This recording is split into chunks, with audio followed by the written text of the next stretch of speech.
तो स्टूडेंट अपन ने last time पे देखा था गॉस लॉ। गॉस लॉ क्या कहता है कि अगर मान लीजिए कोई चार्ज है और उन चार्ज को आपने किसी सरफेस से एनक्लोज कर दिया, पूरा का पूरा कवर कर दिया, ठीक है। तो यहाँ पर गॉस क्या कहते हैं कि जो फ्लक्स पास होगा इस सरफेस से वो हमेशा और हमेशा समेशन ऑफ क्यू कितना चार्ज अंदर है और एप्सिलॉन नॉट के रेशियो के इक्वल रहेगा। अंदर कितना चार्ज है उस पर डिपेंड करेगा, बाहर कोई चार्ज है या नहीं है उस पर डिपेंड नहीं करेगा। तो मैं इसको फाई को ऐसा लिख सकता हूं Q1 plus Q2 plus Q3 upon epsilon. ये आपका फाई रहेगा गॉस लॉ। अब इससे रिलेटेड हम क्वेश्चंस करते हैं, ठीक है। तो उसके लिए हमें क्या पता होना चाहिए, हमें पता है गॉस लॉ के अकॉर्डिंग अगर फाई ये है तो फाई का वैल्यू जो आपका फ्लक्स है वो E डॉट DAB होता है। हम इसी को यूज करेंगे फर्दर किसी भी ऑब्जेक्ट का, जिस चार्ज ऑब्जेक्ट का इलेक्ट्रिक फील्ड फाइंड करेंगे। तो हमारा जो एप्लीकेशन है गॉस लॉ का वो जो इंपॉर्टेंट है, तो लिखते हैं अपन next application of Gauss law.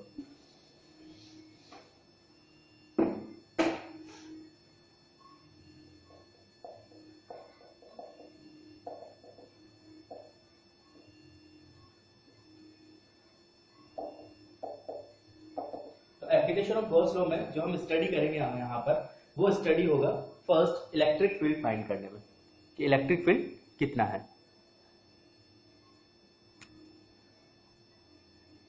ठीक है। तो इलेक्ट्रिक फील्ड के लिए first to find out electric field, first हम अलग अलग ऑब्जेक्ट्स की बात करते हैं। फर्स्ट ऑब्जेक्ट है अपना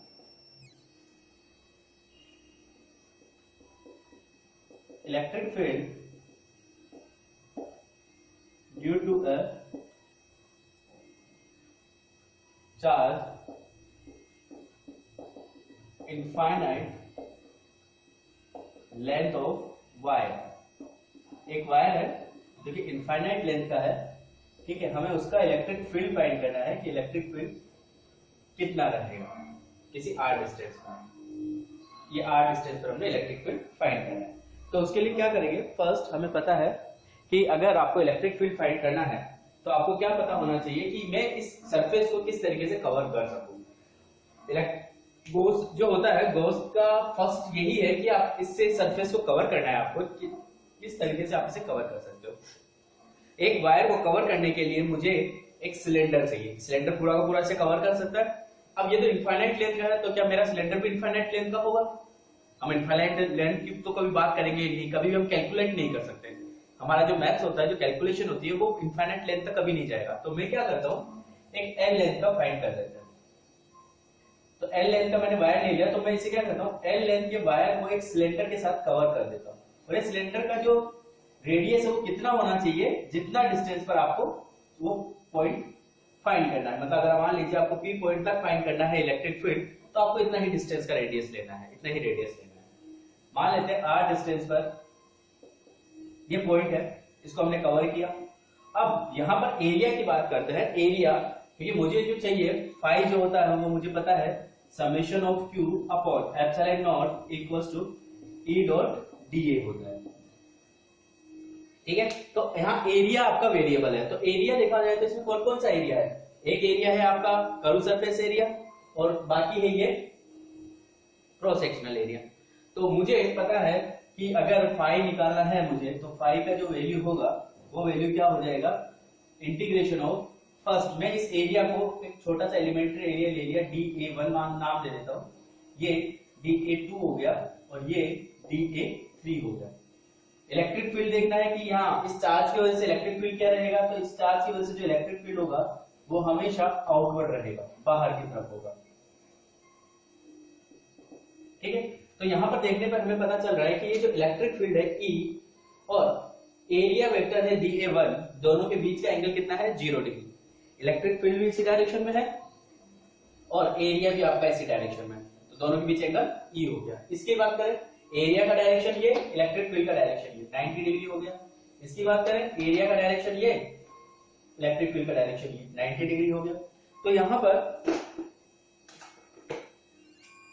मैं जो फाई लिखूंगा कि जो फ्लक्स पास होगा वो इन तीनों एरिया की वजह से कितना कितना होगा।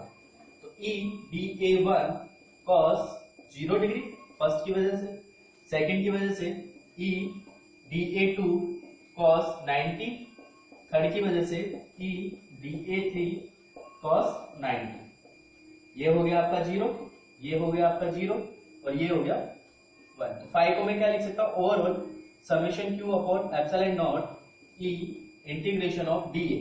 अब dA क्या है, ये छोटा सा एरिया लिया मैंने, टोटल एरिया इस क्रॉस सेक्शनल एरिया सॉरी ये जो कर्व एरिया है वो कितना होगा, तो डी हो जाएगा 2 पाई आर इंटू एल। अगर हमने इसका लेंथ एल लिया, एक सिलेंडर का curve surface area 2 pi R into L होता है। Total charge Q upon epsilon not, मैं 2 पाई आर एल को डिवाइड कर देता हूँ, 2 pi R L equals to ये इलेक्ट्रिक फील्ड हो गया। क्यू अपॉन एल लैम्डा होता है, ठीक है, तो ये हो गया lambda upon 2 pi R epsilon not. ये आपका इलेक्ट्रिक फील्ड का फॉर्मूला हो गया। आप चाहो तो इसे के की फॉर्म में भी लिख सकते हो। मुझे मैं अगर 2 से डिवाइड एंड मल्टीप्लाई करूं तो मैं इसको लिख सकता हूं 2 lambda upon 4 pi epsilon not R, या मैं इसको लिख सकता हूं इलेक्ट्रिक फील्ड को के 2k लैम्डा अपॉन आर। ठीक है, कैपिटल आर लिया था, कैपिटल आर लिया। तो ये आपका इलेक्ट्रिक फील्ड हो गया। तो वायर से कितना डिस्टेंस की बात करें, कितना दूर है, याद रखना चाहे आपके यहाँ पर लैंग्वेज में वायर हो या सिलेंडर हो, दोनों एक ही बात है। अगर बाहर की तरफ बात करें तो हम यही फॉर्मूला यूज करेंगे। अंदर की अगर कुछ बात होगी तो हम आगे देखते हैं कि अंदर किसी भी कंडक्टर के अंदर या किसी भी नॉन कंडक्टर के अंदर इलेक्ट्रिक फील्ड किस तरीके से फाइंड किया जाता है। तो इसे देख लो, कॉपी करो, स्क्रीनशॉट ले लो, जो भी करना है। कोई डाउट है तो बताओ। ठीक है, अब दूसरा लेते हैं अपन कि ये तो था एक वायर की वजह से। हम बात करते हैं एक इनफाइनाइट लेंथ की शीट के लिए इलेक्ट्रिक फील्ड कितना होगा।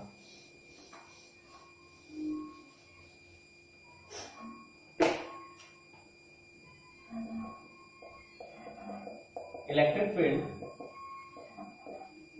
Due to a sheet of infinite length.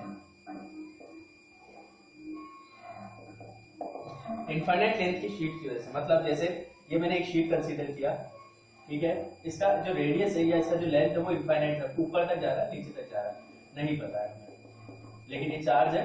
और एक चार्ज शीट किस तरीके से बिहेव कर रही है, ये चार्ज शीट है और इससे r डिस्टेंस पर आपको इलेक्ट्रिक फील्ड फाइंड करना है कि यहाँ पे चार्ज है तो इलेक्ट्रिक फील्ड बाहर की तरफ रहेगा, पीछे भी बाहर की तरफ रहेगा, और आपको किसी पॉइंट पर इलेक्ट्रिक फील्ड फाइंड करना है कि कितना इलेक्ट्रिक फील्ड होगा। अब फिर से वही बात हो गई कि इसको हम क्या करें, किस तरीके से कवर करें। तो इनफाइनाइट लेंथ तक तो मैं कर नहीं सकता क्योंकि इसका जो रेडियस है वो इनफाइनाइट मान रहा हूँ, तो मुझे इनफाइनाइट रेडियस का कुछ चाहिए। तो मैं क्या करता हूँ, इसमें मैंने एक जो इसको हम क्या लेके चलते हैं कि शीट है, इस शीट को मैं एक फाइनाइट लेंथ का रेडियस का कंसीडर कर लेता हूँ इतना सा, और यहां पर मैंने एक एलिमेंट बना दिया सिलेंड्रिकल, क्योंकि सिलेंडर इसको पूरा कवर कर लेगा। यही ठीक है। एरिया वेक्टर की बात की जाए तो इस डायरेक्शन में एरिया है dA1 और अपोजिट डायरेक्शन शीट के पीछे भी होगा dA2। ठीक है, इलेक्ट्रिक फील्ड की बात करें तो यहां बाहर की तरफ इलेक्ट्रिक फील्ड आएगा E, ठीक है, यहां से। और एक इसका सिलेंडर का ये वाला, जैसे मैंने सिलेंडर को ऐसा माना है, ठीक है ना, तो एक तो ये वाला एरिया आ गया, एक ये वाला एरिया आ गया, एक ये कर्व सरफेस एरिया आएगा, कर्व सरफेस एरिया ये ऊपर आ गया आपका dA3। तीन एरिया हमने कंसीडर कर लिया। चलो पाई की वैल्यू लिखते हैं, तो ये क्या हो गया E dA1 cos 0 degree, E dA2 cos। अब देखो यहां अगर पॉजिटिव चार्ज है तो बैक साइड वाले पॉजिटिव चार्ज देखना, यहां पर पॉजिटिव चार्ज बाहर की तरफ इलेक्ट्रिक फील्ड जनरेट कर रहा है, तो बैक साइड वाले पॉजिटिव चार्ज बाहर की तरफ इलेक्ट्रिक फील्ड जनरेट करेंगे। ठीक है, डायरेक्शन वही रहेगी, एरिया का डायरेक्शन भी क्या है, बाहर की तरफ है। तो हम ऐसा लिख सकते हैं ना कि यहाँ भी जो एंगल होगा वो 0 डिग्री होगा, और जो थर्ड हो गया E dA3 cos 90, ये इलेक्ट्रिक फील्ड, एरिया वेक्टर ऊपर, तो क्या हो गया cos 90। ये हो गया 0। फाइव क्या हो जाएगा, एरिया दोनों का सेम है, dA1 और dA2 लिख सकते हैं, dA1 इक्वल टू dA2 जो कि आपका एरिया है, तो ये क्या हो गया, ट्वाइस ऑफ E dt। और ये किसके इक्वल होगा, ये इक्वल होगा summation of Q upon epsilon not.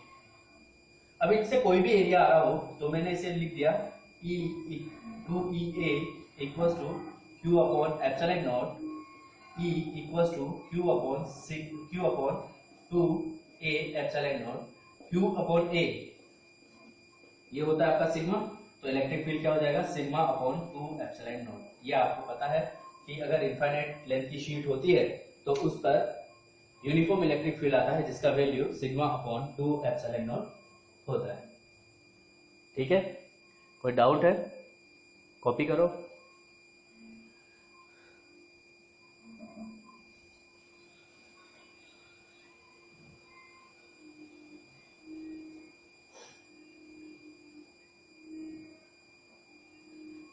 इसके बाद नेक्स्ट देखते हैं अपन,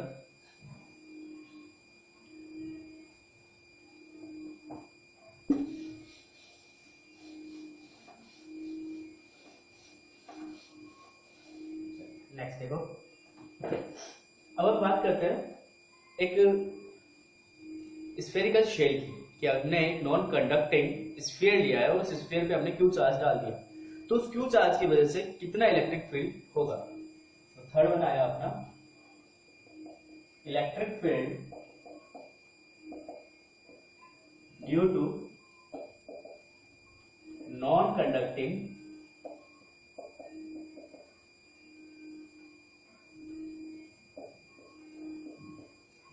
स्फेरिकल शेल। स्फेरिकल शेल का मतलब क्या हो गया, शेल का मतलब होता है होलो स्फीयर।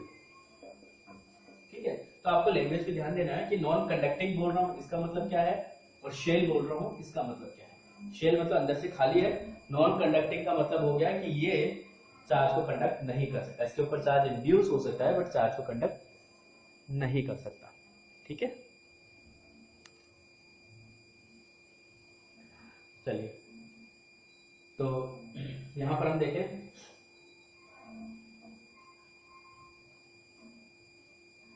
एक मैंने स्फीयर ले लिया है नॉन कंडक्टिंग, इसके ऊपर आपने क्यू चार्ज रख दिया है। अब यहाँ पर इसका रेडियस भी मान लेते हैं आर है। हमारे पास थ्री पॉसिबिलिटीज हो सकती है, क्या कि आपने बोल दिया कि पॉइंट आपका कहाँ है, बाहर है, स्फीयर के बाहर है। दूसरा आपने बोल दिया कि पॉइंट आपका कहाँ है, स्फीयर के ऊपर है। तीसरा आपने बोल दिया पॉइंट कहाँ है, स्फीयर के अंदर है। तीन पॉसिबिलिटीज हो सकती है, इलेक्ट्रिक फील्ड या तो स्फीयर के बाहर निकालो, इलेक्ट्रिक फील्ड या तो स्फीयर के ऊपर निकालो, या इलेक्ट्रिक फील्ड स्फीयर के अंदर निकालो। तो जब आपका इलेक्ट्रिक फील्ड स्फीयर के बाहर है, जब आपका पॉइंट स्फीयर के बाहर है, बाहर आपको इलेक्ट्रिक फील्ड फाइंड करना है, तो हम इस स्फीयर को पॉइंट चार्ज कंसीडर कर सकते हैं। ये चीज याद रखना, ठीक है। लेकिन फिर भी अभी हम गॉस लॉ की हेल्प से इसे सोल्व कर रहे हैं, तो कैसे सोल्व करना है, तो मान लेते हैं ये जो पॉइंट है ना वो आपका यहाँ पर है पी पॉइंट, और इस पॉइंट पर आपको इलेक्ट्रिक फील्ड फाइंड करना है। तो मैं ले लेता हूं when point at point outside the sphere, आपका पॉइंट स्फीयर के बाहर है। तो गॉस लॉ क्या कहता है कि जिस पॉइंट पर फाइंड करना है उसे कवर करते हुए एक सरफेस ड्रॉ कर दो जो कि चार्ज को एनक्लोज कर दे। तो चार्ज तो इसके ऊपर रखा हुआ है, तो मैं क्या करता हूं, एक स्फीयर के ऊपर एक स्फीयर बना देता हूं, क्योंकि स्फीयर को कौन कवर कर सकता है, एक स्फीयर ही कवर कर सकता है। ये जो डिस्टेंस है वही सेंटर से यहाँ का जो डिस्टेंस है, ठीक है, ये डिस्टेंस हो गया आपका स्मॉल आर, कि मुझे स्मॉल आर देखना है, और यहाँ पर पता चल गया कि जो स्मॉल आर है वो ग्रेटर देन आर होगा। ठीक है, यहाँ पर अब अगर मैंने इसको कवर कर ही दिया है तो फाई क्या होगा, integration of E dot D ए, और वो किसके इक्वल हो जाएगा, टोटल चार्ज जो कि क्यू था upon epsilon not. Electric field find करना है एरिया। एरिया कौन सा लेते हैं, जो सरफेस आपने बनाया है, जो इमेजिनरी सरफेस आपने गॉस लॉ वाली बनाई है, गॉसियन सरफेस का एरिया लेते हैं। तो ये क्या है, स्फीयर है, स्फीयर का एरिया क्या होता है 4 pi R square, small R रहेगा क्यू अपॉन एप्सिलॉन नॉट। तो इलेक्ट्रिक फील्ड क्या हो गया 4 pi R square, sorry 1 upon 4 pi epsilon naught Q upon R square, और इसको आप लिख सकते हो electric field equals to K Q upon R square, ये आपका इलेक्ट्रिक फील्ड। ठीक है, कॉपी करो इसे, देख लो एक बार।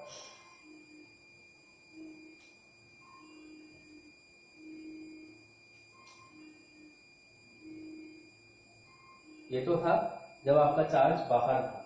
क्या हो अगर चार्ज आपका सरफेस पर हो तो, मतलब चार्ज का सॉरी पॉइंट आपका सरफेस पर हो तो उसके लिए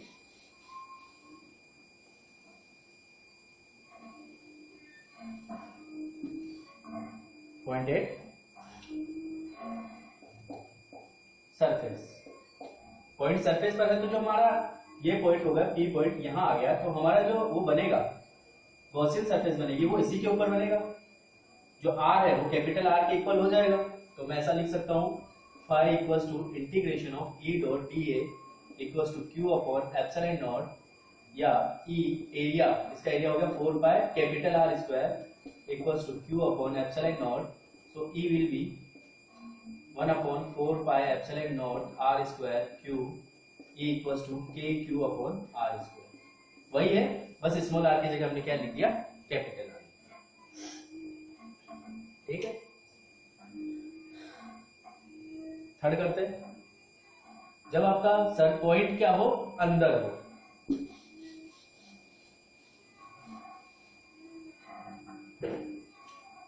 थर्ड है आपका पॉइंट इनसाइड द शेल।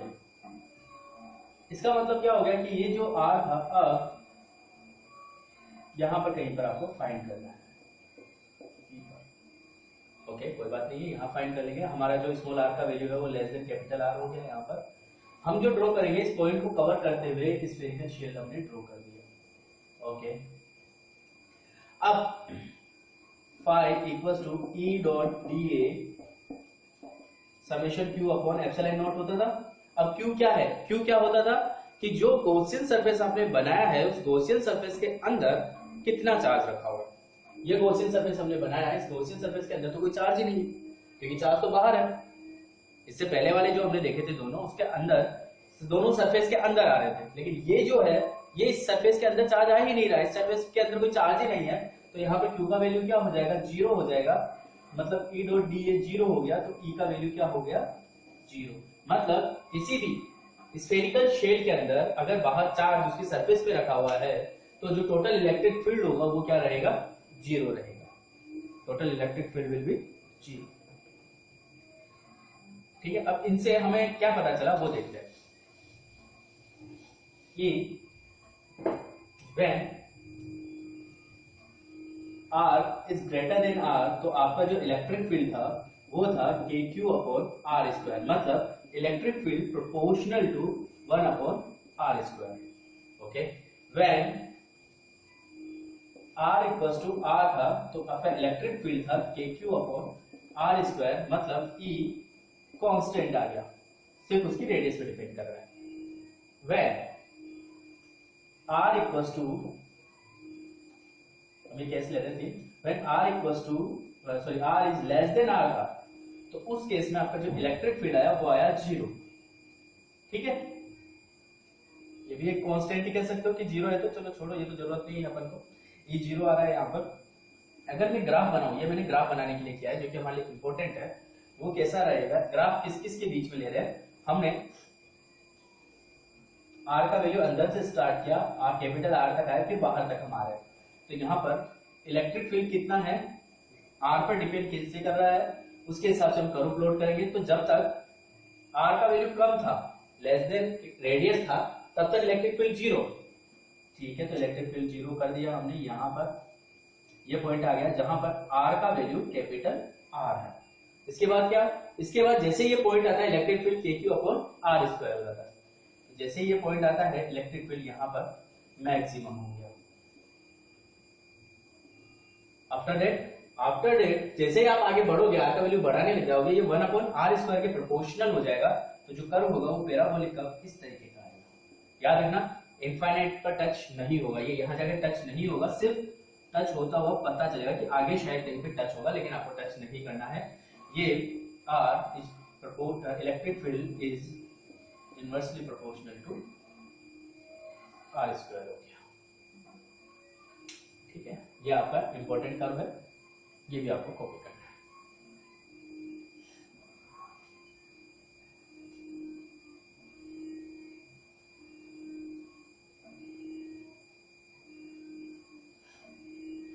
इसके बाद हम बात करते हैं, ये तो था अपना कि अगर आपका इलेक्ट्रिक शेल है, नॉन कंडक्टिंग शेल है, हम बात करें अगर यहाँ पर नॉन कंडक्टिंग की जगह कंडक्टिंग शेल हो या फिर सॉलिड भी हो तो क्या फर्क पड़ेगा।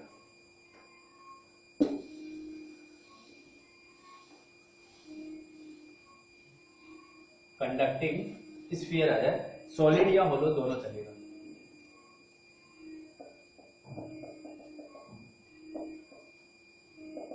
कंडक्टिंग स्फीयर मतलब सॉलिड ले रहे हैं अपन, ये पूरा भरा हुआ है अंदर तक लेकिन कंडक्टिंग है, तो मुझे पता है मैं जो पॉइंट्स लूंगा, अगर मैं इस पर कोई भी चार्ज पुट करूं, अंदर कितना भी चार्ज दो इस स्फीयर को, अंदर चार्ज नहीं रुकेगा। क्यों? क्योंकि हमने जब इलेक्ट्रिक चार्ज पढ़ा था तो हमारी प्रॉपर्टी थी कि always charge resides on the surface of conductor. Conductor के अंदर कभी कोई चार्ज नहीं होता है, मैं अंदर कितना भी Q2 कितना भी चार्ज दूं, वो सारा का सारा चार्ज निकल कर बाहर आ जाएगा, तो मेरा पूरा चार्ज कहां आ गया, सरफेस पर आ गया। तो ये जो भी रहेगा same as non conducting shell, इसकी तरह रहेंगे, मतलब बाहर जो Q upon small r square when r is greater than r, surface पर Q upon r square when r equals to r and E equals to 0 when r less than r। अंदर क्योंकि कोई चार्ज रहेगा ही नहीं, सारा charge बाहर आ जाएगा, तो तीनों केस में अपना जो रहेगा वो जो पुराना हमने किया था उसी की तरह का बनेगा। ठीक है, यह है कंडक्टिंग शेल। इसीलिए आपको बार बार कहा जाता है कि ये लैंग्वेज पर ध्यान दिया करो, कंडक्टिंग है, नॉन कंडक्टिंग है, शेल है, होलो है, सॉलिड है, ये सारी चीजें अपने लिए इंपॉर्टेंट है। अब electric field due to a non-conducting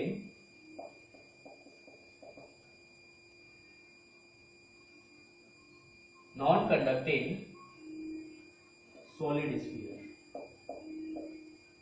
मतलब अंदर जो चार्ज दोगे वो चार्ज अब अंदर रुकेगा। अगर आपने उसे Q चार्ज डिस्ट्रीब्यूट किया हुआ है तो वो जो पूरा का पूरा Q चार्ज है वो उसके वॉल्यूम में डिस्ट्रीब्यूट हुआ है, वो अंदर भी है बाहर भी है। आप ऐसा नहीं कह सकते कि सारा चार्ज अंदर से बाहर चला गया, ऐसा कुछ नहीं है। ठीक है,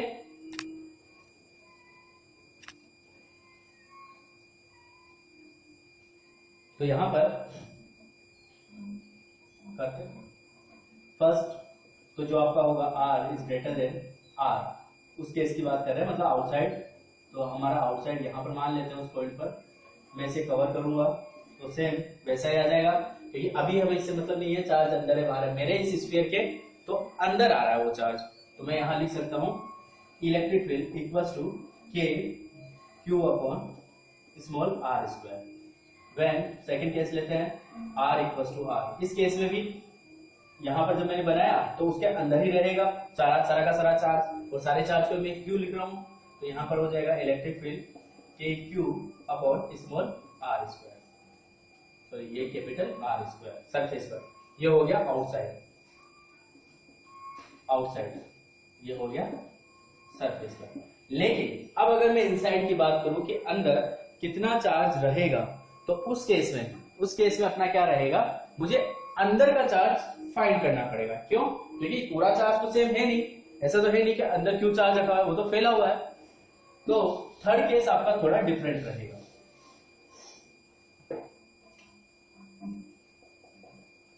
When r is less than r, इस केस की बात कर रहे हैं अपन। ठीक है, तो ये आपका जो स्फीयर था जिसके ऊपर टोटल चार्ज Q था, आपको सिर्फ इतना लेना है, यहां पर इलेक्ट्रिक फील्ड फाइंड करना है, और इसके पास मान लेते हैं कोई चार्ज स्मॉल q है, और ये आपको पूरा का पूरा चार्ज किसमें डिस्ट्रीब्यूटेड है, वॉल्यूम की फॉर्म में डिस्ट्रीब्यूटेड है। ठीक है,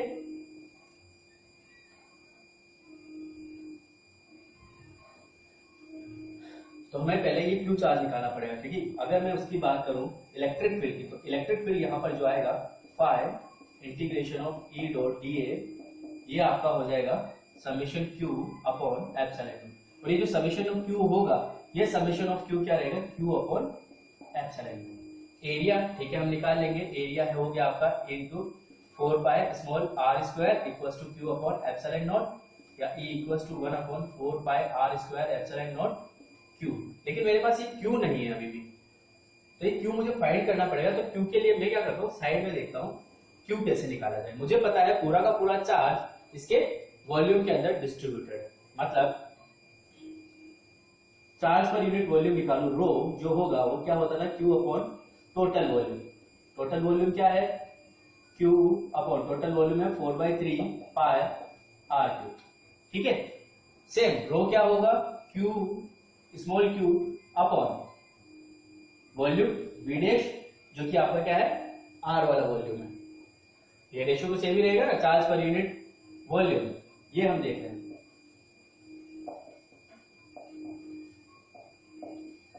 आप इसको ऐसा भी सोच सकते हो कि चार्ज इन वी वॉल्यूम कितना था, charge in small V volume कितना है, तो उसको मल्टीप्लाई करेंगे।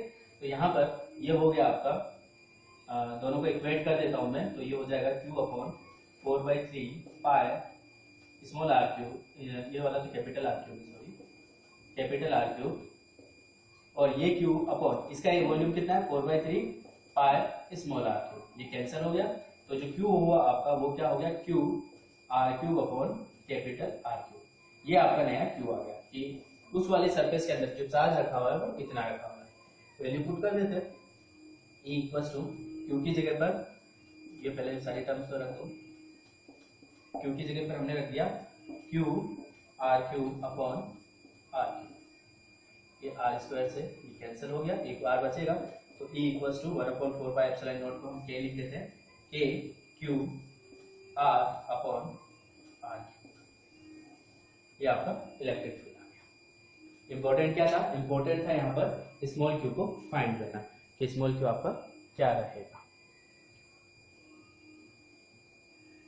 कोई डाउट हो इसमें पूछ सकते हो आप लोग, बाकी हम कर्व प्लॉट करते हैं इसमें।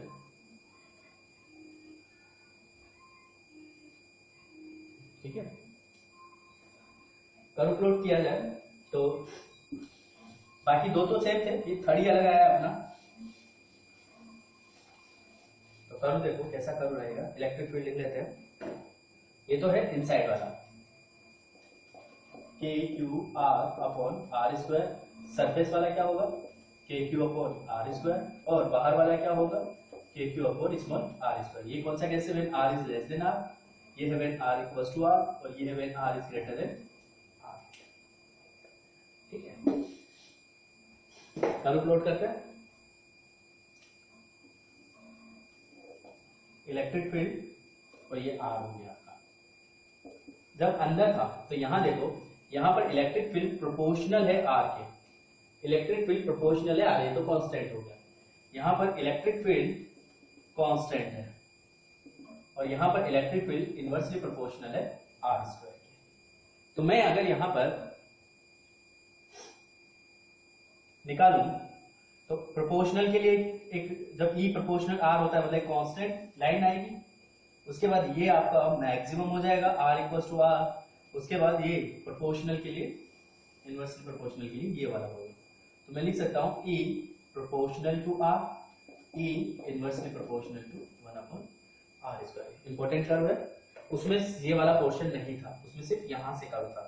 ठीक है, जो सेल था यहां पर अंदर भी इलेक्ट्रिक फील्ड आ रहा है जो कि प्रोपोर्शनल है, तो यहां पर आपका कर्व इस साइड टाइम इस टाइप का आएगा। कॉपी कर लो इसको, और बाकी हम नेक्स्ट टर्न पे करेंगे। ये आपका गॉस लॉ कंप्लीट हो गया है, उससे रिलेटेड कुछ क्वेश्चंस है वो नेक्स्ट टर्न पे और देखते हैं।